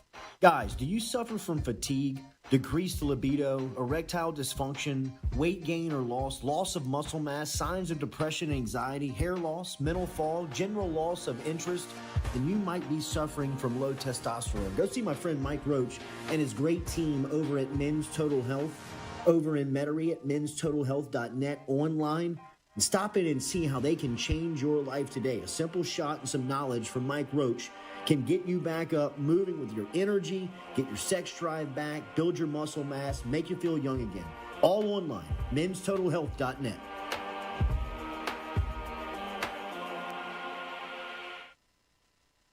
Red Stick Sports, a local staple in Baton Rouge to all sports fans, was founded back in 1981 and has remained a family business for over 40 years. Today, they still have the great selection on the floor, but they're also a leader in custom apparel for businesses, sports teams, and other groups. Take it from us, everybody over here at FM Digital Media. They help us out with all of our apparel. Let them help you out today. Go ask for Cody over at Red Stick Sports. Check him out online at redsticksports.biz.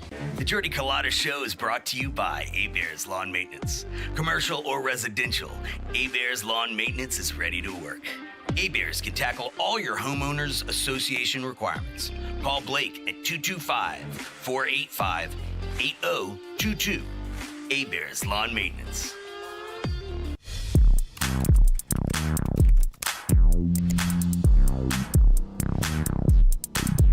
Get Gordon and get it done. Get Gordon and get it done.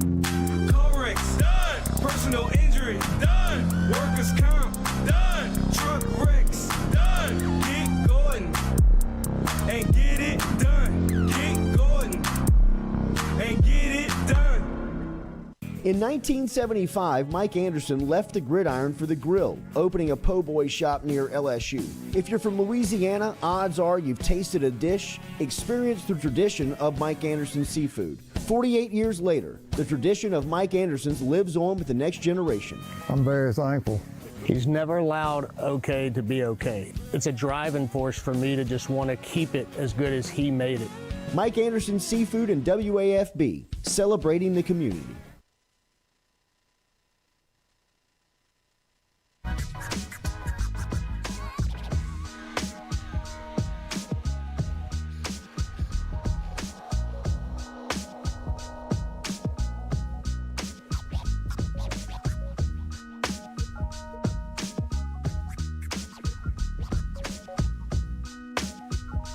All right, welcome back here to the Jordy Culotta Show, live here on this Thursday. Thank you for all of the interaction to the documentary, man. We're very proud of it. I'm glad that you all got to see it, and hopefully a lot of people will be able to see that. Chris Blair will be on the call this weekend for LSU Ole Miss. LSU baseball coming off of another exciting series where they took 2 of 3 from Kentucky on Tuesday night.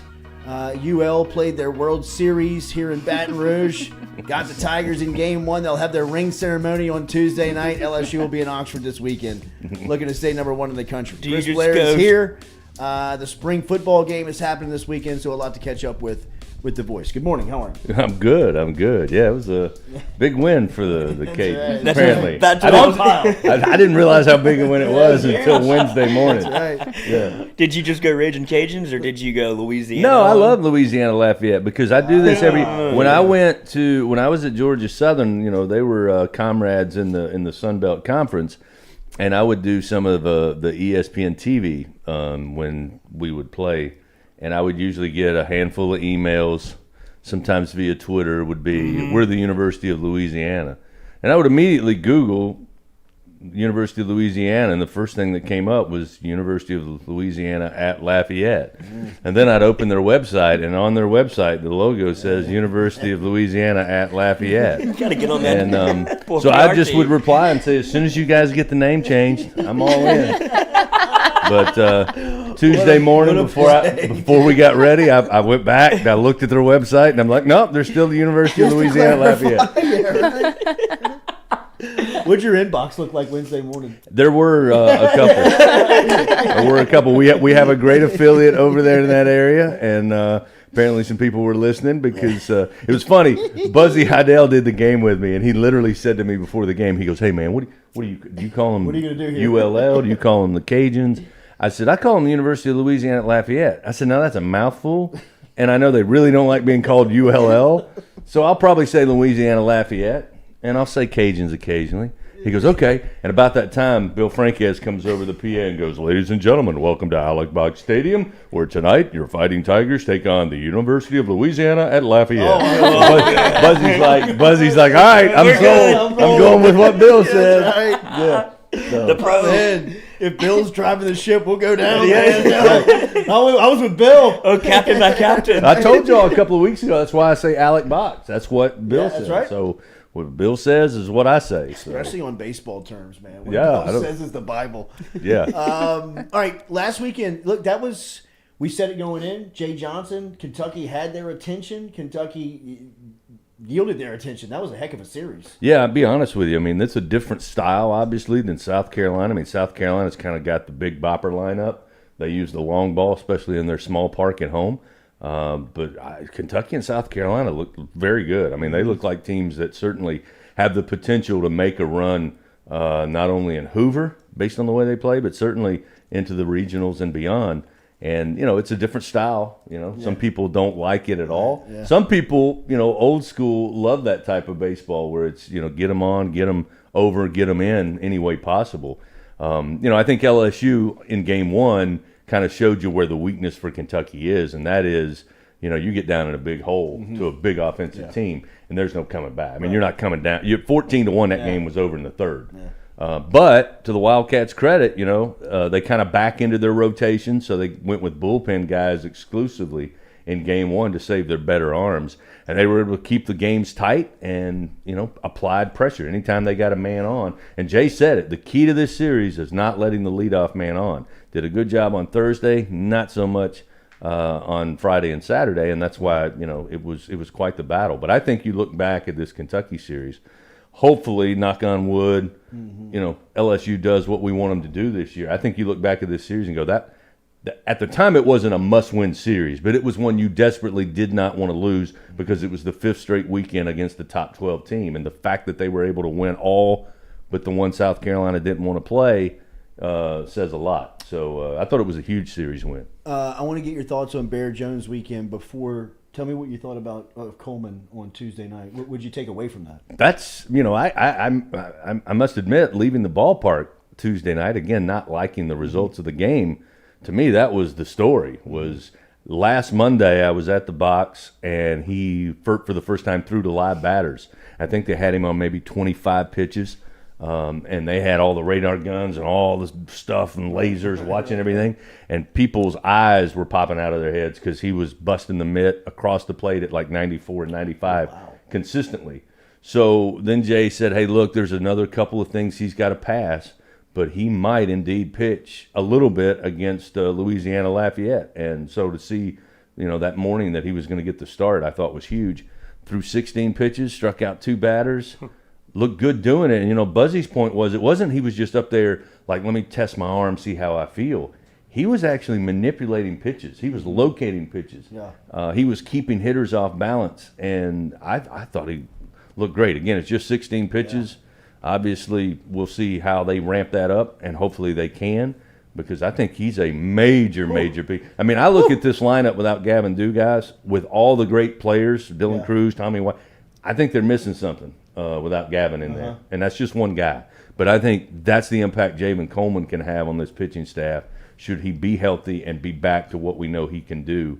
It's just an amazing story based on less than a year. He's back out there throwing the baseball the way he's throwing it. I agree. It was like dropping Mo Hampton on that 2019 national championship team when Delpit went down. Yep. And you just plugged him in, and you were like, "Wow, we didn't lose a beat." Didn't lose anything. Yeah, right. Coleman could be a huge story for LSU. Yeah, whether it's later on the back end at a starting role, or whether it's just coming out of the bullpen. I mean, that's something else. With the injuries they've had, that would be a huge shot in the arm if he's ready to go. That would be huge. What did you see from Little on Saturday? I thought that he had some really high ties. First 3 innings, he looked great. I mean, I thought we were well on our way. I mean, he lost a little bit of command there in the fourth, got into a little bit of trouble. But that's one thing I like about Jay is Jay could sit around and tell us all that, man, we really need a game 2 and game 3 starter. And he always seems to look at it glass half full, whereas, I mentioned to him Monday night, what'd you think about Little's performance? First thing out of his mouth was he was spectacular for 3 innings. Now, yeah, you'd love to have him be able to go 4, 5, or 6, but maybe that's not in the cards right now. But if you can get those 3+ innings again in a game 3 situation, that's better than nothing. And, I think that's the way Jay approaches it. We'd all like it to be, wow, we've got 3 dominant starting pitchers on the weekend. I don't know that that's going to be the case this season, but I was impressed with Little. If we can get that out of him, then I think it gives the Tigers a chance. Bear Jones as a freshman on this team, I mean, it's incredible to see what he's accomplishing on this team in this lineup, right? I guess it was one of the first times I was on here talking about baseball. I said he looks like he should be playing for the Dodgers. I mean, he's just built like – or the Patriots. And yeah, no kidding. That's what we've joked a lot, that if Brian Kelly gets over to the box, he may say, "Wait a minute, hey Jared, you ever thought about wearing a helmet?" Of course, his dad was a star player at Georgia Southern. He won a couple of championships there. So his dad, George Jones, by the way, cool name. What a great name. Great name. But yeah, he's something now. I mean, he just when he gets a hold of a baseball, it gets punished. I think he's got to get a little more plate discipline, and Jay's mentioned that too. That looks like the book is out on, slider away. He has trouble staying away from. Yeah. And obviously they're going to work on that, because if he can Serrano and the curveball. Yeah. I mean, it's they kind of know it. I mean, Kentucky basically that's all they offered him. Yeah, they did.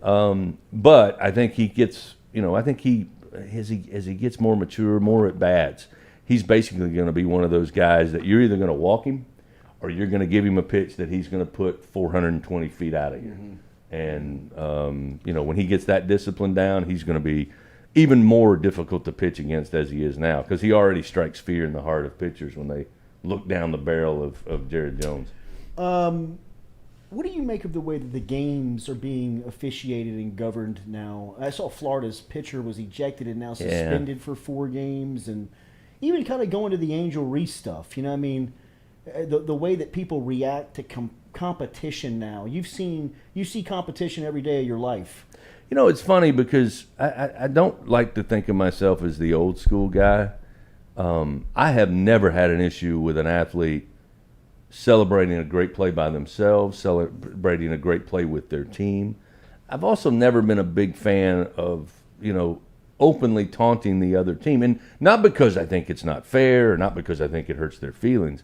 Just as somebody who competed and played sports myself, especially a game like baseball, where it's built for failure. We say it all the time. You bat .333, you got a chance to go into the Hall of Fame. But you're not hitting it every time. And so when you get the hit and then you want to show out, not celebrating, totally different now, but you're asking the other team to get you down the line. You know what I mean? Because you're going to fail in baseball. So if you're going to make it about you and sticking your face, your face or your finger in the other guy's face, it's going to come back to you. And again, if you're willing to take it, that's fine. I just would prefer you celebrate with the team. Now, what the umpires are doing, again, the team can't come out of the dugout and celebrate a home run. I don't. If maybe they argue that that's slowing the game down, but that to me is one of the dumbest rules and warnings that they have. Right. I mean, there's a lot of pressure at LSU because you're playing at LSU. The bar is so high. You're trying to play. When you play here, you're playing for a chance to play professionally. There's a lot of pressure in and of itself. To not let them celebrate a home run with their teammates coming out of the dugout just seems to be stupid to me. I don't know if there was something prior to the Florida pitcher. Again, I just saw that highlight. Yeah. I don't know. Right. But, they're asking these umpires to do a lot today. They're trying to keep up with the pitch count, trying to make sure that nobody's having fun and nobody hurts anybody's feelings. And, as Jay said all the time, the most important job is balls and strikes. And anything else that's distracting that is taking away from the game. So I think there's probably a little too much emphasis on trying to tamper down celebrations. I just personally, if I were a coach, I'd say, hey, guys, don't give the other team any – I mean, just celebrate, but there's no reason in taunting. And frankly, from my point of view, because basketball probably at least has more of a emphasis on taunting because there's only 10 players on the court, it's pretty obvious when it's taunting, and it's pretty obvious when it's just celebrating. Right. And now if you're celebrating and they happen to be an opponent in front of you, well, tough luck. Wrong place, wrong time. Right. But I think it's easier in basketball to legislate that than it is baseball. But, hey, let them have fun. Let them have fun. I had somebody ask me this morning, do you think that there's this narrative that Tennessee fan on Twitter is basically saying, hey, look at LSU. Y'all made fun of us last year. You said we were arrogant and we were cocky and LSU's the same way. And I was like, that caught me off guard. I'm like, you got to be kidding me. Right. Like, I don't see that in the same stratosphere as what Tennessee was doing. They took it to a whole other level. Now they may be trying. They were around the bases throwing the They bird. was kind of like, damn, I thought we were arrogant. Yeah. You know what I mean? Like, No. Now they're looking at other teams saying, look, they're more arrogant than we are. It's like, deflect much? I mean, I don't. They're not even in the same boat, bro. Yeah, cuz. But anyway, again, I'm probably not the hippest when it comes to this because I just celebrate and that's why I love Dylan Cruz. And Dylan celebrates, but he normally just goes about his business and takes care of things. And if I had my way, and if I were a coach, which I'm obviously not, that's the kind of guy I would want to have. Just go take care of it. And when you bat 500 and you make great plays in the field, people know who you are. Absolutely. Well, you saw Kentucky kind of go after Skeens. I wonder if that was part of, if we can get him out the game early, if you can goad him into doing something. I'm sure they were trying to come up with anything anything to get him off the mound. They would have been in guy favor. that's not going to play this weekend. Hey, yell at him the whole game. Yeah, no, that would probably be the method I would take against Paul Skeens because he's something. Man, he's so good. I said it before. Every pitch looks the same from his body language.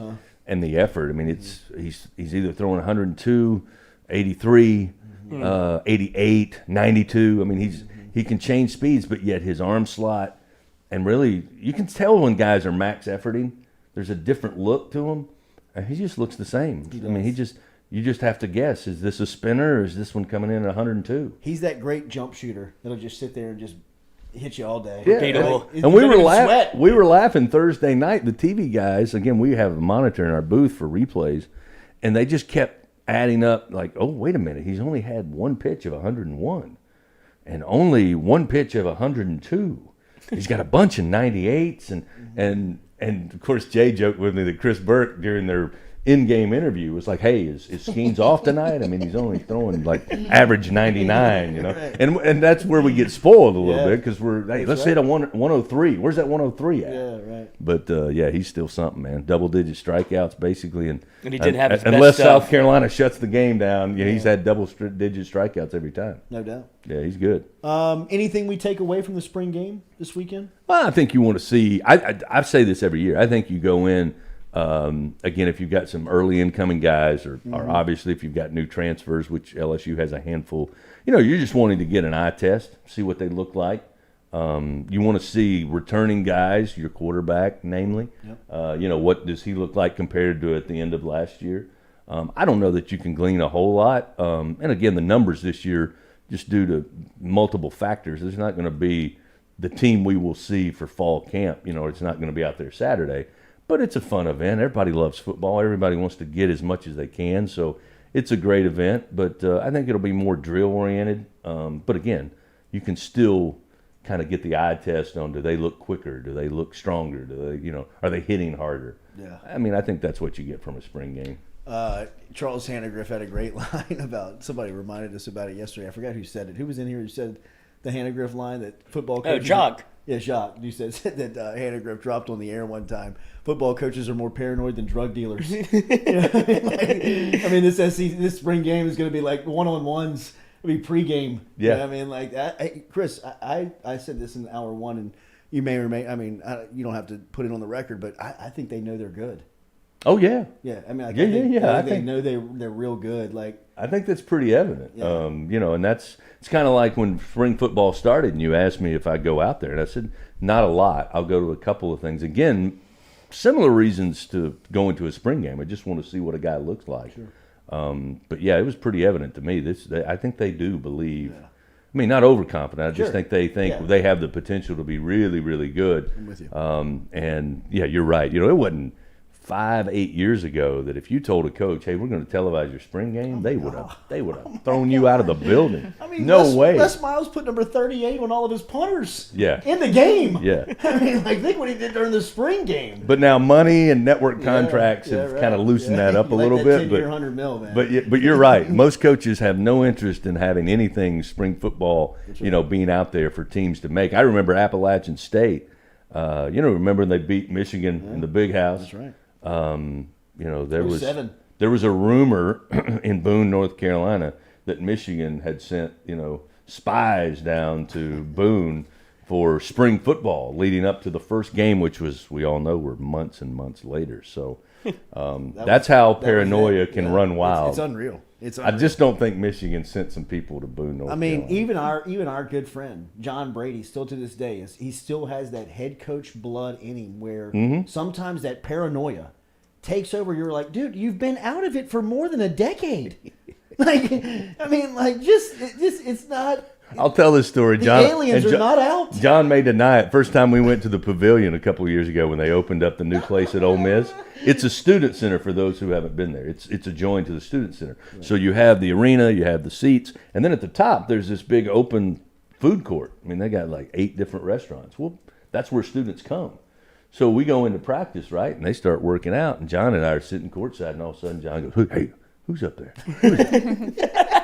Coach know they're up there?" And I'm like, "Yeah, I don't know who that is. Who is it?" And then all of a sudden, a couple of the assistants are like trying to figure out who it is. I'm like, "Guys, you can't throw them out. This is where the students come to eat." But yes, the paranoia still is in there. Yeah, they're bringing the drinks in, man. I don't even know who you are. These guys are up here eating, watching practice. Check his pockets. Like, Jesus, man. Get against the wall. Coach wants me to check your pockets.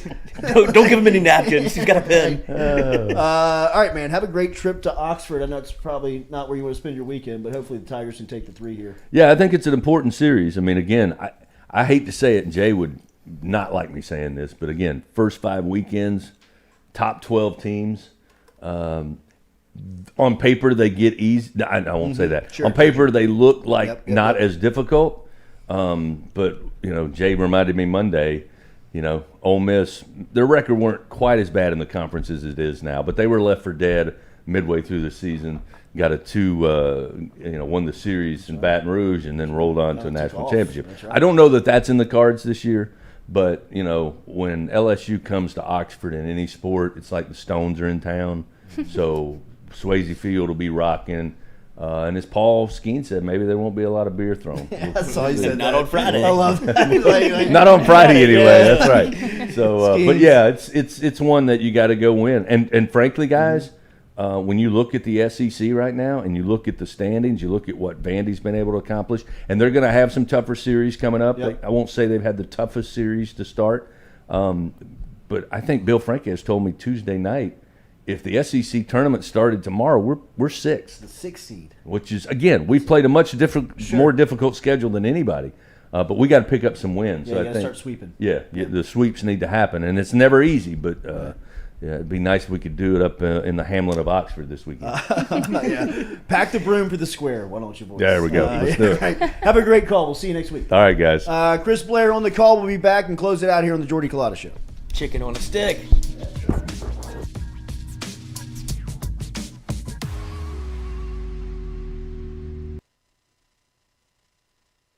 Hey Baton Rouge, when traveling through Natchez, Mississippi, whether you need to fill up your vehicle or your belly, stop by Go-Mart and On The Go Deli.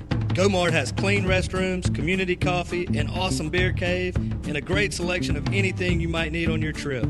So stop by Go-Mart at 4 Sergeant Prentice Drive as you're entering Natchez on the left, and visit Tom and Wright Granning and their awesome team at Go-Mart.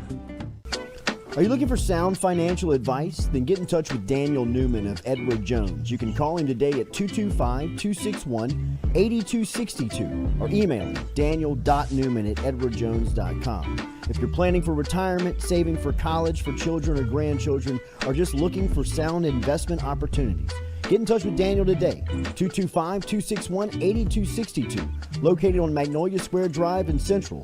Daniel Newman of Edward Jones.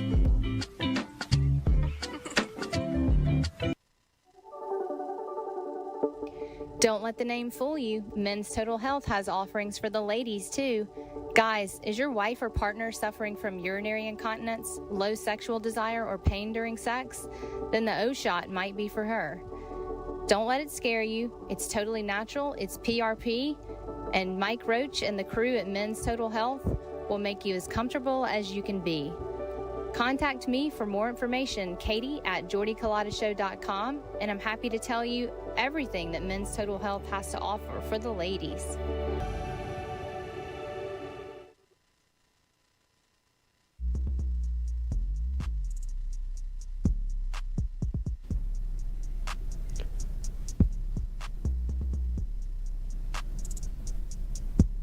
Fourier Insurance Agency, established in 1946, locally can help you with any of your home, auto, commercial, contractors, life and health insurance today. Give them a call, 225-383-0682, or log online to FourierAgency.com.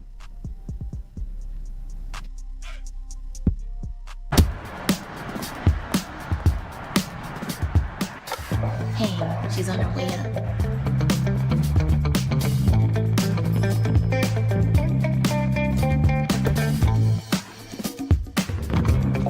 Hey, G, I got you something. Hey, Coach, what do you think? Is this too much?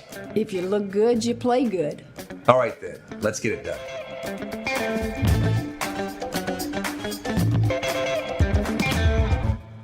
Do you need your roof checked or just ready to get a new roof? Premier South Roofing and Sheet Metal has helped over 10,000 customers with their roofs over the last 2 decades. Premier South employs over 300 team members in South Louisiana. They're accredited by the Better Business Bureau. They've been named in the top 100 roofers in the nation for a number of years. And Premier South has former insurance adjusters in-house whose job it is to help get all the insurance money you deserve. So go to PremierSouthLA.com for Premier South Roofing and Sheet Metal and get your free inspection. Premier South Roofing.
All right, welcome back here to a Thursday 420 Frozen edition. What were you looking at over there? I was watching the delay. I was seeing how long the delay was. You were just entranced with the delay. We're at 30 seconds, exactly. Oh, nice. Good to know. Exactly 30 seconds is our delay. You counted? Yes. 29. Did you Mississippi it? Well, no, I mean, not only that, the clock does great for us. Oh, it goes minus 30. Yeah. Coach Good talk, to know. Coach.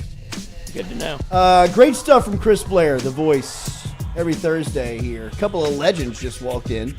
And Hall of Famer Eddie Kinnison and the legend Tam Davis, my favorite, is back around here. We're going to talk some stuff out. Eddie's got some cool stuff that we're going to do with him, with some podcasting stuff. And then we've got a big meeting at LSU Alumni Association coming up this afternoon where we're going to close some deals on some Legends luncheon that we're going to get you some information on. Hunter Hall, Hunter Fournette, Jordy didn't count. Yes, I did. Yeah, he did. We watched him stare at the Yes, clock. I did. One Mississippi. Two Mississippi. To Mississippi. Three Mississippi. Go get the passer. M-I-S-S-I-I-S-S-I-I-P-P-I. Okay. There you go, Lloyd. You can M-I-double-S-I, double-S-I, double-I-P-P. Yeah. I tripped up. It is 420. It is. It is.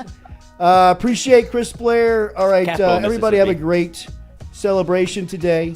I don't see a lot of work getting done for a lot of people out there, or a lot of excuses on I'm hurt. how work gets done. It's done right now. He's looking at you, Lloyd. Got my glaucoma. Anybody going to the spring game? Stewie, you have to go to the spring game. I'm going. I got Stewie a credential yesterday. I'm sitting in the suites. I bet you are. Big sweet guy now, huh? Sweet guy. What's the spring game? Yeah. One sweet experience. Next thing you know, I say sweet club. taking in the spring game in the club level. It's Club not level. sweet. He's already backed it down. Yeah, I'm back. Oh, wow. The voice got blocked in. Who are you going with? Reb. Who's putting you in the suite? No, it's the club. Who's putting you in the club? Rebecca.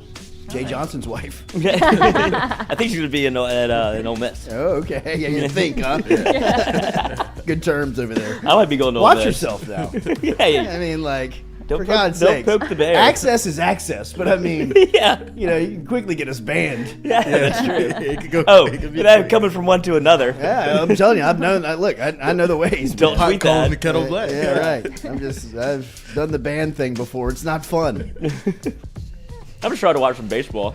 I Eat some peanuts. I hear you. What time's the game, the spring game? 1 o'clock. One? Gates open at 12. It is LSU. tucked away at 1 o'clock on your Saturday Day afternoon, and hopes that nobody knows that it's going on, especially the SEC network. They will get no access. They will get one-on-one drills. They might get an old Eddie Kinnison coming out there and just waving to the crowd. Return a punt for us. Yeah, right. Let's see if Eddie can catch one out of the jugs machine still. Oh, Let's yeah. see if he's still got How it in many? there. Yeah, I think he could go. Oh, I think I'm 4. I would go 4. I would go 4 How at many a you time. catch at a time? 4 at a time. If you still, I mean, you're still catching and hanging on to the football, and I'm still shooting jugs at you. You're catching what? 6? I'm shooting No, them how at many you could till you you hold drop. at the same time and still catch one? 4. Under the arm. More difficult would be a college ball over an NFL ball, I'd imagine, because an NFL ball would be longer, right? It'd be easier to kind of hold on to. No. There you go. Catch, right. Hall of Famer Eddie Kinnison, game breaker. One of my favorite. No. Yes. Another. Yes, absolutely. I mean, we talked about 1 year standouts at LSU: Chris Jackson, Ben McDonald, Tyrann Mathieu, Angel Reese, Joe Burrow, Eddie Kinnison. Get your drafted list. I mean, like, just think about Eddie. He played on bad teams. Mm-hmm. He was just a great player on bad teams. All right, appreciate you being there. Thanks for all the love on the documentary as well, and I appreciate the positive feedback. Look, man, it's our first time doing this. I appreciate all feedback, positive and negative. I just appreciate you watching, and we're thankful to the Andersons for letting us in. All right, we're going to get out of here. Enjoy your Thursday. Everybody have a great day. Like, share, comment. We appreciate you being out there. We're built every day. We're built every day by R&B Builders. Don't forget our great friends over at Premier South Roofing. Premier South Roofing is Louisiana's premier and experts and roofing experts over at Premier South. They're online at premiersouthlA.com. And no matter if you're in Baton Rouge, New Orleans, Lafayette, North Shore, Coming soon to Daphne in Alabama, Premier South Roofing and Sheet Metal can take care of you today. It's no matter whether you need roofing done commercially or whether you need roofing done from a residential standpoint. They can put a metal roof on today. They can put a residential roof on today. If you just need your roof repaired, they can repair your roof for you. And as well, we always remind you, if your roof is 8 years or older, you qualify for a free inspection. You probably qualify for a brand new roof. Just get in touch with the pros over at Premier South. Let them jump up on your roof today. Tell them if you do. And they'll work with your insurance company. They get insurance adjusters on staff, so they're going to make sure and get every single dime that you deserve for your brand new roof from the insurance company. Odds are you're not going to come out of pocket at all. Get in touch with our friends over at Premier South Roofing and Sheet Metal. PremierSouthLA.com. PremierSouthLA.com. Tell the crew that you heard it here on the Jordy Culotta Show. We'll be back with you tomorrow morning, closing out the week here on a Friday. Everybody enjoy it.